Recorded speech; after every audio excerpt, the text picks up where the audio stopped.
Chapitre 5 des limites de l'expansion religieuse. Après cette digression, revenons aux aspects plus directs de la question de l'unité des formes traditionnelles. Nous nous proposons de montrer maintenant comment l'universalité symbolique de chacune de ces formes implique des limitations vis-à-vis de l'universalité au sens absolu. Des affirmations vraies, ayant pour objet des faits sacrés, qui manifestent nécessairement et par définition des vérités transcendantes, telles que la personne du Christ, peuvent en effet devenir plus ou moins fausses lorsqu'on les sort artificiellement de leur cadre providentiel. Celui-ci est pour le christianisme le monde occidental dans lequel le Christ est la vie, avec article défini et sans épithète. Ce cadre a été brisé par le désordre moderne et l'humanité s'est extérieurement élargie d'une manière artificielle ou quantitative. Il en résulte que les uns se refusent à voir d'autres Christ et que les autres arrivent à la conclusion inverse en déniant à Jésus la qualité christique. C'est comme si, devant la découverte d'autres systèmes solaires, les uns maintenaient qu'il n'y a qu'un soleil, le nôtre, tandis que les autres, voyant que notre soleil n'est pas unique, nieraient qu'il est un soleil et concluraient qu'il n'y a aucun soleil, puisqu'aucun n'est unique. La vérité est entre les deux opinions. Notre soleil est bien le soleil, mais unique seulement par rapport au système dont il est le centre. Comme il y a beaucoup de systèmes solaires, il y a beaucoup de soleils, ce qui n'empêche d'ailleurs nullement que chacun soit unique par définition. Le soleil, le lion, l'aigle, l'hélianthe, le miel, l'ambre, l'or sont autant de manifestations naturelles du principe solaire, chacune unique et symboliquement absolue dans son ordre. Qu'elles perdent ce caractère d'unicité dès qu'on enlève les limites qui encadrent ces ordres et en font des sortes de systèmes clos ou de microcosmes, et qu'alors la relativité de cette unicité apparaisse, cela ne s'oppose pas au fait que dans leur ordre respectif et pour ces ordres, ces manifestations s'identifient bien au principe solaire, tout en revêtant des modes appropriés aux possibilités de l'ordre qui est respectivement le leur. Affirmer que le Christ n'est pas le Fils de Dieu, mais seulement un Fils de Dieu, serait donc faux, car le Verbe est unique, et chacune de ces manifestations reflète essentiellement cette divinité unicité, cette divine unicité. Certains passages du Nouveau Testament permettent d'entrevoir que le monde dont le Christ est le soleil s'identifie avec l'Empire romain qui représentait le domaine providentiel d'expansion et de vie pour la civilisation chrétienne. Lorsqu'il est question dans ces textes de tous les peuples sous le ciel, il ne s'agit en effet que des peuples connus dans le monde romain. Et de même, lorsqu'il est dit qu'il n'y a sous le ciel aucun autre nom pour lequel les hommes puissent être sauvés, il n'y a aucune raison d'admettre qu'il faille entendre ce ciel autrement que dans le premier passage cité, à moins qu'on entende le nom de Jésus comme désignation symbolique du Verbe lui-même, ce qui reviendrait à dire qu'il n'y a dans le monde qu'un seul nom, celui du Verbe, par lequel les hommes puissent être sauvés, quelle que soit la manifestation divine que ce nom désignera en particulier, ou en d'autres termes, quelle que soit la forme particulière de ce nom éternel, Jésus, Bouddha ou autre. Ces considérations soulèvent une question qu'il est impossible de passer ici sous silence. L'activité des missionnaires travaillant en dehors du monde prédestiné et normal du christianisme est-elle entièrement illégitime ? À cela, il faut répondre que la voie des missionnaires, bien que ceux-ci bénéficient matériellement de circonstances anormales du fait que l'expansion occidentale sur d'autres civilisations n'est due qu'à l'écrasante supériorité matérielle résultant de la déviation moderne. Cette voie, disons-nous, comporte un caractère sacrificiel, du moins en principe. Par conséquent, la réalité subjective de cette voie gardera toujours son sens mystique, et cela indépendamment de la réalité objective de l'activité missionnaire. L'aspect positif que cette activité tient de son origine évangélique ne peut en effet pas disparaître entièrement du seul fait que les limites du monde chrétien sont dépassées, ce qui avait d'ailleurs déjà eu lieu avant l'époque moderne, mais par exception seulement et dans de toutes autres conditions. Et qu'on empiète sur des mondes qui étant chrétiens sans le Christ Jésus, mais non sans le Christ universel qui est le Verbe inspirateur de toute révélation, n'ont pas à être convertis. Mais cet aspect positif de l'activité missionnaire ne se manifestera dans le monde objectif que dans des cas plus ou moins exceptionnels, soit que l'influence spirituelle émanant d'un saint homme ou d'une relique surpasse en force une influence spirituelle autochtone, diminuée par le matérialisme de fait de tel milieu local, soit même que la religion chrétienne s'adapte mieux à la mentalité particulière de certains individus, ce qui présuppose toutefois chez ces derniers une incompréhension de leur propre tradition et la présence d'aspirations, spirituelles ou non, auxquelles répondra le christianisme sous telle ou telle forme. La plupart de ces remarques valent bien entendu aussi en sens inverse et au bénéfice des traditions non chrétiennes, avec la différence cependant que, dans ce cas, les conversions sont beaucoup plus rares, et cela pour des raisons qui ne sont point à l'avantage de l'Occident. Premièrement, les Orientaux n'ont ni colonie ni protectorat en Occident et n'y entretiennent pas de mission puissamment protégée. Et deuxièmement, les Occidentaux se tournent beaucoup plus volontiers vers l'incroyance pure et simple que vers une spiritualité étrangère. Quant aux réserves que l'on peut formuler à l'égard de l'activité missionnaire, il importe de ne jamais perdre de vue qu'elle ne saurait concerner son aspect direct et évangélique, outre que cet aspect lui-même subit forcément une diminution et même une déchéance due aux circonstances anormales que nous avons signalées, mais uniquement sa solidarité active avec la barbarie occidentale moderne. Nous saisirons cette occasion pour faire remarquer qu'à l'époque où débuta l'expansion occidentale en Orient, celui-ci était déjà entré dans un état de décadence profonde, mais nullement comparable à la déchéance occidentale moderne, dont le principe est même, du moins sous un rapport secondaire, en quelque sorte l'inverse du mode de la déchéance orientale. En effet, tandis que cette dernière est passive, comme celle d'un organisme physique usé par l'âge, la déchéance spécifiquement moderne est au contraire active et volontaire, cérébrale pourrait-on dire. Et c'est ce qui donne à l'occidental l'illusion d'une supériorité, qui, si elle peut exister effectivement sur un certain plan psychologique, et cela grâce à la divergence de modes que nous venons de signaler, n'en est pas moins fort relative, et d'autant plus illusoire qu'elle se réduit à néant devant la supériorité spirituelle de l'Orient. On pourrait aussi dire que la déchéance de celui-ci est à base d'inertie, et celle de l'Occident à base d'erreur. Seule la prédominance de l'élément passionnel les rend solidaires, et c'est d'ailleurs cette prédominance qui, dans le domaine humain, caractérise l'âge sombre dans lequel le monde entier est plongé et dont l'avènement est prévu par toutes les doctrines sacrées. Si la différence des modes de déchéance explique d'une part le mépris que beaucoup d'Occidentaux ressentent au contact de certains Orientaux, mépris qui malheureusement n'est pas toujours le fait d'un simple préjugé comme c'est le cas lorsqu'il s'agit de la haine contre l'Orient traditionnel, et d'autre part l'admiration aveugle que trop d'Orientaux ont pour certains traits positifs de la mentalité occidentale. Il va sans dire que le mépris que le vieil Orient témoigne à l'Occident moderne a une justification non pas simplement psychologique, donc relative et discutable, mais au contraire totale, parce que fondée sur des raisons spirituelles qui, elles, sont décisives.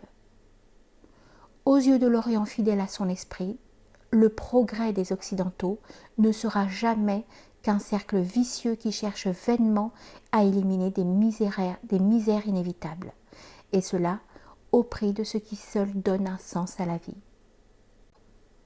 Mais revenons après cette digression à la question missionnaire. Que le passage d'une forme traditionnelle à une autre puisse être légitime n'empêche nullement que, dans certains cas, il y ait apostasie réelle. Est apostat celui qui change de forme traditionnelle sans raison valable. Par contre, lorsqu'il y a conversion d'une tradition orthodoxe à une autre, les raisons invoquées ont au moins une validité subjective. Il va sans dire qu'on peut passer d'une forme traditionnelle à une autre sans être converti, et pour des raisons d'opportunité ésotérique, donc spirituelle. Dans ce cas, les raisons qui détermineront ce passage seront valables objectivement, aussi bien que subjectivement, ou plutôt on ne pourra plus du tout parler de raisons proprement subjectives. Nous avons vu précédemment que l'attitude de l'exotérisme vis-à-vis des formes traditionnelles étrangères est déterminée par deux facteurs, l'un positif et l'autre négatif. à savoir premièrement le caractère d'unicité inhérent à toute révélation, et deuxièmement comme conséquence extrinsèque de cette unicité, le rejet d'un paganisme particulier.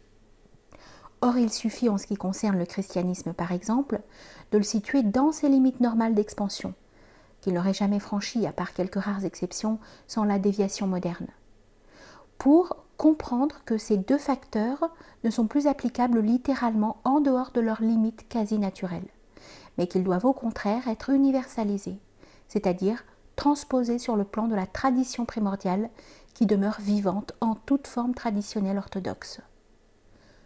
En d'autres termes, il faut comprendre que chacune des formes traditionnelles étrangères peut revendiquer cette unicité et cette négation d'un paganisme. C'est dire que chacune, par son orthodoxie intrinsèque, est une forme de ce qu'on pourrait appeler, en langage chrétien, l'Église éternelle. On ne saurait trop insister sur ce que, dans les paroles divines concernant les contingences humaines, le sens littéral en tant que tel est par définition un sens limité, c'est-à-dire qu'il s'arrête aux confins du domaine particulier auquel il doit s'appliquer selon l'intention divine. Le critère de celle-ci étant au fond la nature même des choses, du moins dans les conditions normales. Tandis que seul le sens purement spirituel peut revendiquer une portée absolue. L'injonction d'enseigner toutes les nations ne fait pas exception, pas plus que d'autres paroles où la limitation naturelle de sens littéral n'échappe à personne, sans doute parce qu'on a nul intérêt à leur conférer un sens inconditionné. Rappelons par exemple la défense de tuer, ou l'ordre de tendre la joue gauche, ou celui de ne pas multiplier les paroles en priant, ou enfin celui de ne pas se soucier du lendemain. Pourtant, le divin maître n'a jamais explicité les limites dans lesquelles ces ordres sont valables, en sorte que logiquement, on pourrait leur assigner une portée inconditionnelle, comme on le fait pour l'ordre d'enseigner toutes les nations.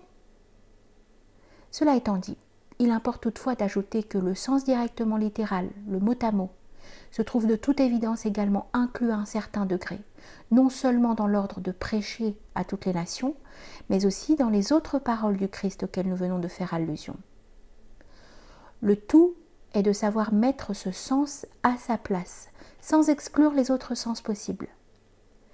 S'il est vrai que l'ordre d'enseigner toutes les nations ne peut se limiter de manière absolue au seul propos de constituer le monde chrétien, mais qu'il doit aussi impliquer à titre secondaire la prédication parmi tout peuple qu'on peut atteindre, il est tout aussi vrai que l'ordre de tendre la joue gauche doit également s'entendre littéralement dans certains cas de discipline spirituelle.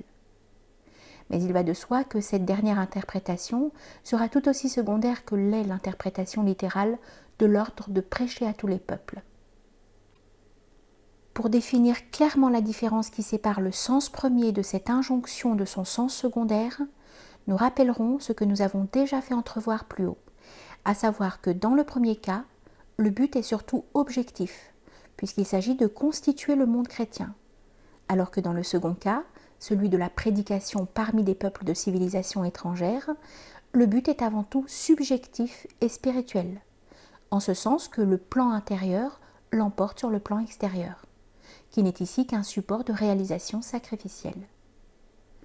On pourrait nous objecter qu'il y a cette parole du Christ, ouvrez les guillemets. Cet évangile du royaume sera prêché dans le monde entier pour être un témoignage à toutes les nations. Alors viendra la fin. Fermez les guillemets.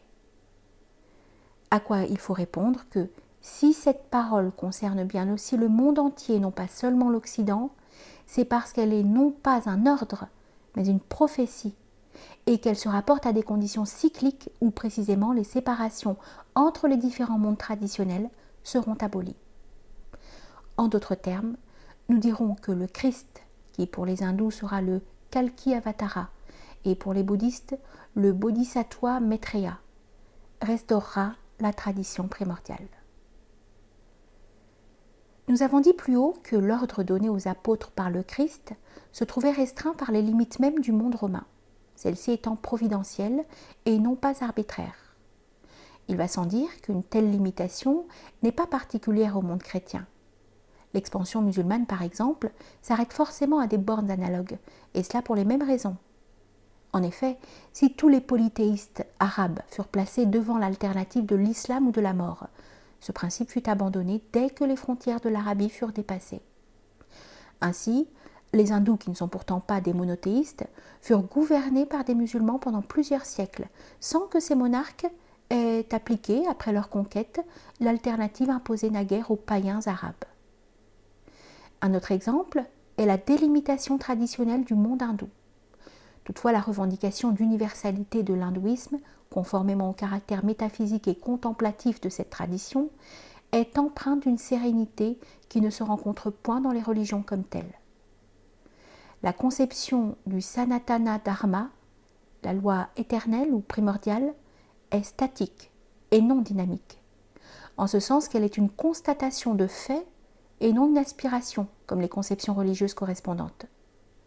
Celle-ci part de l'idée qu'il faut apporter aux hommes la vraie foi qu'ils n'ont pas encore, tandis que, selon la conception hindoue, la tradition brahmanique est la vérité et la loi originelle que les étrangers n'ont plus, soit qu'ils en possèdent seulement des bribes, soit qu'ils les aient altérées ou même remplacées par des erreurs. Il est toutefois inutile de les convertir, parce que même s'ils sont déchus du Sanatana Dharma, ils ne sont pas exclus du salut pour cela, mais se trouvent tout au plus dans des conditions spirituelles moins favorables que les hindous. Rien n'empêche en principe, toujours du point de vue hindou, que des barbares soient de yogis ou même des avataras. Et en fait, les hindous vénèrent indifféremment des saints musulmans, bouddhistes et chrétiens, sans quoi le terme même de Mlesha Avatara, qui veut dire descente divine chez les barbares, n'aurait pas de sens. Mais la sainteté se produira sans doute chez les non-hindous beaucoup plus rarement qu'au sein du Sanatana Dharma, dont le dernier refuge est la terre sacrée de l'Inde. On pourrait d'autre part se demander si la pénétration de l'islam sur le sol de l'Inde ne doit pas être regardée comme un empiètement traditionnellement illégitime. Et la même question pourrait se poser pour les parties devenues musulmanes de la Chine et de l'insule Inde. Pour répondre à cette question, il faut d'abord s'arrêter à des considérations qui paraîtront peut-être un peu lointaines, mais qui sont indispensables ici. Il faut tenir compte avant tout de la chose suivante. Si l'hindouisme s'est toujours adapté en ce qui concerne sa vie spirituelle aux conditions cycliques auxquelles il avait à faire face au cours de son existence historique, il n'en a pas moins toujours gardé le caractère primordial qui lui est essentiel. Il en fut ainsi notamment pour sa structure formelle, et cela malgré les modifications secondaires qui y survinrent par la force des choses, telles que par exemple le morcellement presque indéfini des castes. Or cette primordialité, toute empreinte de sérénité contemplative, fut comme dépassée à partir d'un certain moment cyclique par la prépondérance de plus en plus marquée de l'élément passionnel dans la mentalité générale, et cela conformément à la loi de déchéance qui régit tout cycle de l'humanité terrestre. L'hindouisme finit donc par perdre un certain caractère d'actualité ou de vitalité à mesure qu'il s'éloignait des origines. Et ni les réadaptations spirituelles telles que l'éclosion des voies tantriques et bhaktiques, ni les réadaptations sociales telles que le morcellement des castes, auxquelles nous avons fait allusion, n'ont suffi à éliminer la disproportion entre la primordialité inhérente à la tradition et une mentalité de plus en plus passionnelle. Pourtant, il ne put jamais être question d'un remplacement de l'hindouisme par une forme traditionnelle plus adaptée aux conditions particulières de la seconde moitié du Kali Yuga. Car le monde hindou dans son ensemble n'a de toute évidence nul besoin d'une transformation totale, puisque la révélation de Manu Vaivasvata garde à un degré suffisant l'actualité ou la vitalité qui justifie la persistance d'une civilisation.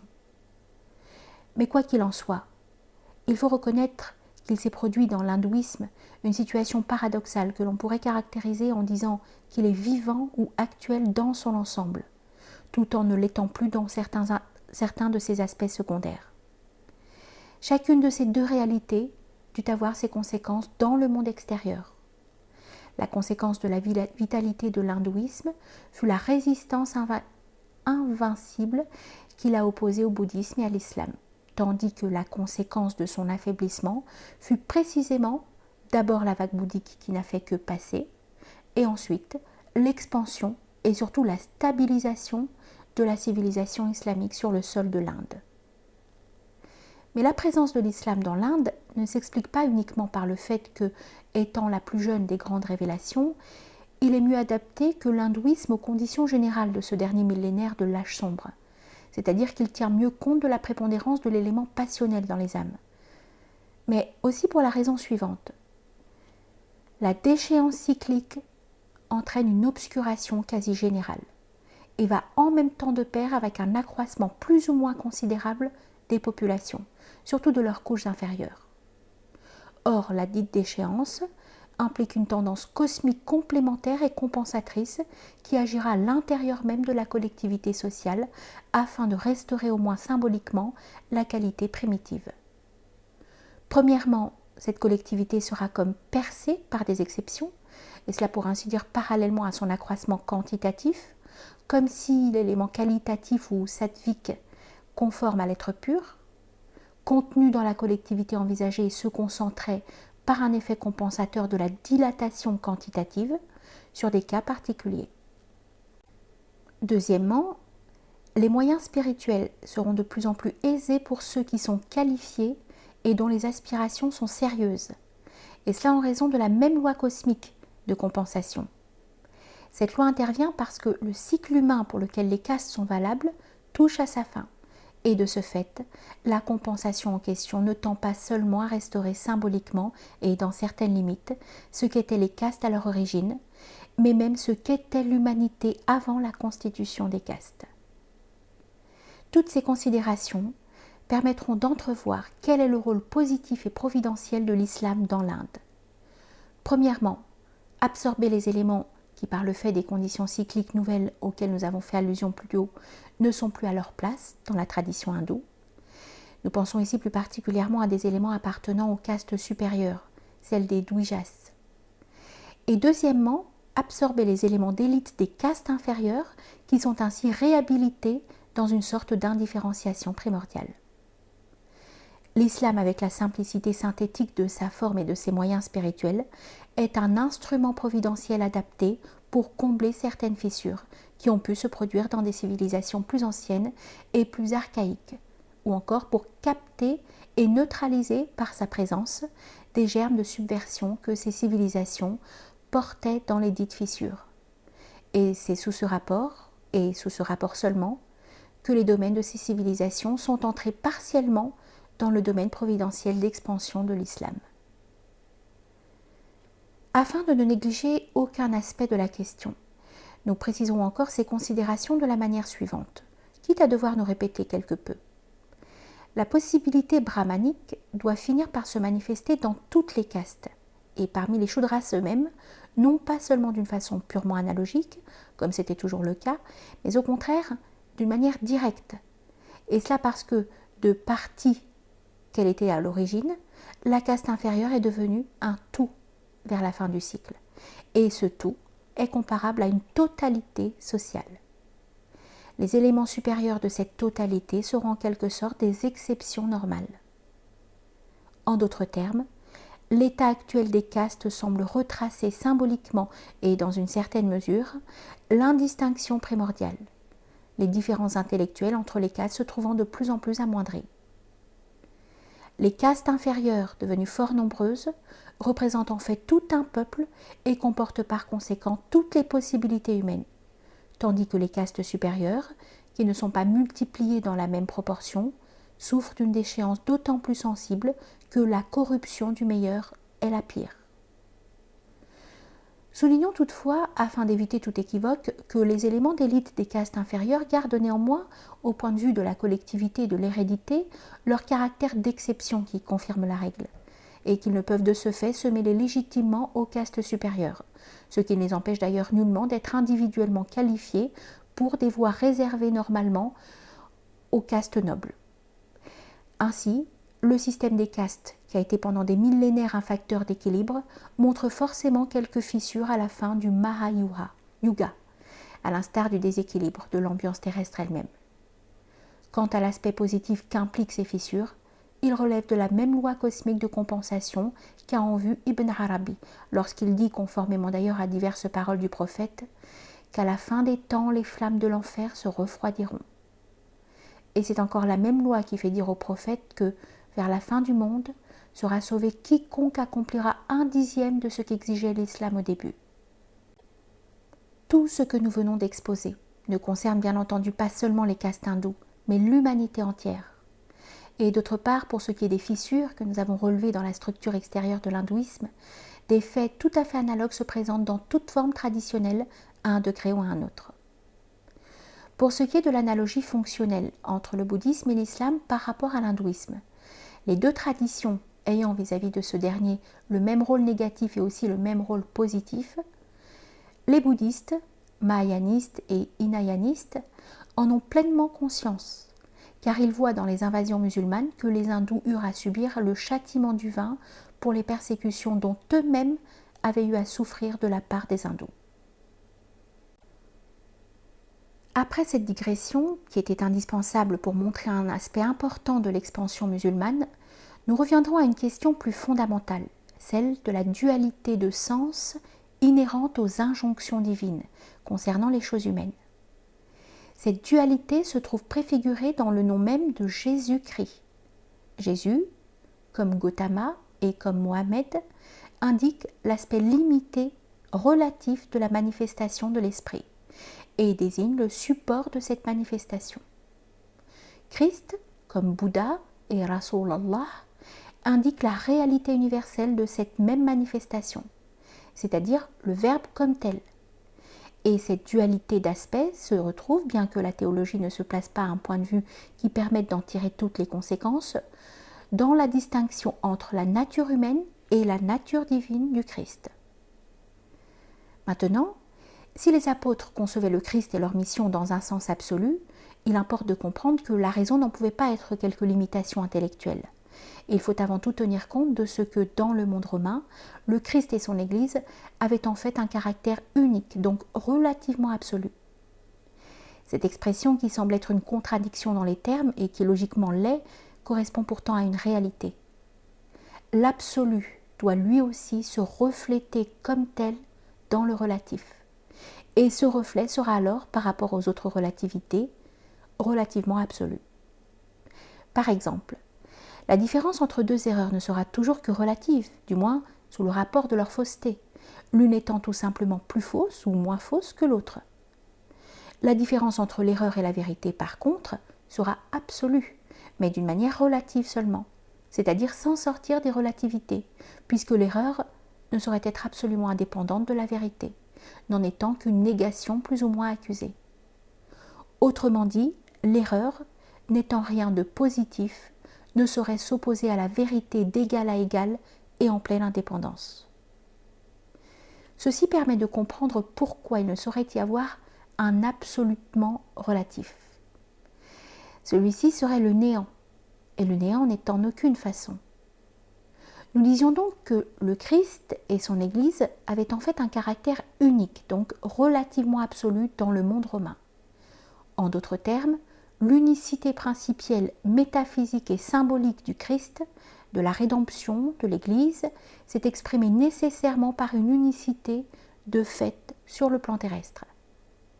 Si les apôtres n'avaient pas explicité les limites métaphysiques que tout fait comporte par définition, et si par conséquent ils n'avaient pas à prendre en considération l'universalité traditionnelle sur le terrain des faits, cela ne veut certes point dire que leur science spirituelle n'englobait pas, à l'état principiel, la connaissance de cette universalité, connaissance non actualisée quant aux applications possibles à des contingences déterminées. De même, un œil qui peut voir un cercle est capable de voir toutes les formes, même si elles sont actuellement absentes, et que la vision ne s'exerce que sur le cercle. La question de savoir ce qu'auraient dit les apôtres ou le Christ lui-même s'ils avaient rencontré un être tel que Bouddha est parfaitement vaine, car ce sont là des choses qui ne se produisent jamais puisqu'elles seraient contraires aux lois cosmiques. Il n'est peut-être pas téméraire d'affirmer qu'on n'a jamais entendu parler de rencontres qui auraient lieu entre deux grands saints appartenant à deux civilisations différentes. Les apôtres étaient dans le monde destiné à leur rayonnement, par définition un groupe unique. Même si l'on doit admettre la présence dans leur rayon d'action d'initiés esséniens, pythagoriciens ou autres, la rare lumière de ces infimes minorités devait être comme noyée dans le rayonnement de la lumière christique. Et les apôtres n'eurent pas à se préoccuper de ces biens portants, car, ouvrez les guillemets, « je ne suis pas venu à appeler les justes, mais les pécheurs », fermez les guillemets. À un point de vue quelque peu différent, mais concernant le même principe de délimitation traditionnelle, nous ferons remarquer que saint Paul, qui dans le christianisme fut l'artisan primordial de l'expansion, comme Omar le sera plus tard dans l'islam, évita de pénétrer dans le domaine providentiel de cette dernière forme de la révélation, selon un passage assez énigmatique des Actes des Apôtres. Sans insister sur ce que les limites de ces domaines d'expansion n'ont de toute évidence pas la précision de frontières politiques, les objections faciles que nous prévoyons ne sont pas valables sur le terrain où se situe notre pensée. Nous nous bornerons à faire remarquer que le retour de l'apôtre des gentils vers l'Occident n'en a pas moins une valeur symbolique, moins par rapport à l'islam que par rapport à la délimitation du monde chrétien lui-même. D'autre part, la façon dont cet épisode est relaté, c'est-à-dire mentionné en mentionnant l'intervention du Saint-Esprit et de l'Esprit de Jésus, et en passant sous silence les causes de ces inspirations, ne permet pas d'admettre que l'abstention de prêcher et le retour brusque de l'apôtre n'aient eu que des raisons extérieures sans portée principielle, ni de comparer cet épisode à une péripétie quelconque des voyages des apôtres. Enfin, le fait que la province où eut lieu cette intervention de l'Esprit était appelée l'Asie ajoute encore au caractère symbolique des dites circonstances.